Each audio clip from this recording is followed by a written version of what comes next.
Hi, my name is Ashley Whitman. I'm going to be talking about some of the concepts that I've learned in FSHN 101.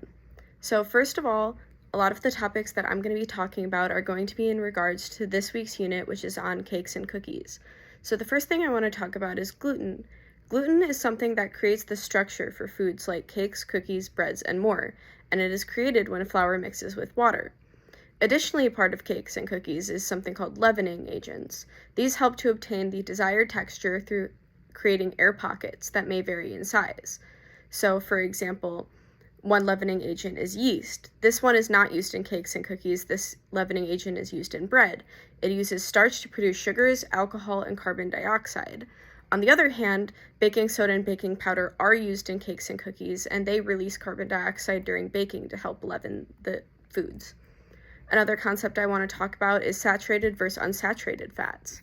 Saturated fats are solid fats. Some examples are butter and margarine, and they're used for foods like cookies because the saturated fats bond the lipids to create a doughy texture, allowing the cookies to collapse and spread downwards.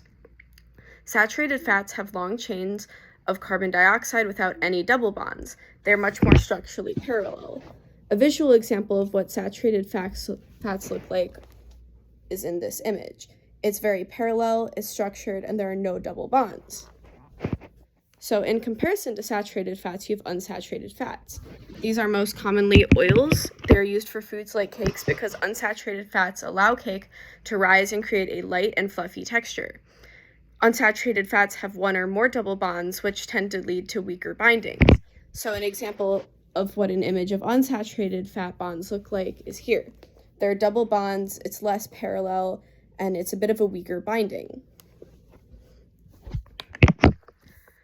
Aside from saturated and unsaturated fats, I want to talk about shelf life, specifically in regards to cakes and cookies. One of the biggest impacts on a food's shelf life is its water content and water activity. Higher water content and water activity allow for easier microbial growth, which can cause foodborne illness more quickly than foods with lower water contents. For example, cookies, which have a lower water content than cake, can be safe for up to 3 weeks at room temperature, while cake can only be safe for 3 to 7 days. My final topic that I want to talk about is salmonella. Salmonella can be present both inside and outside of the egg. I'm talking about salmonella in regards to eggs.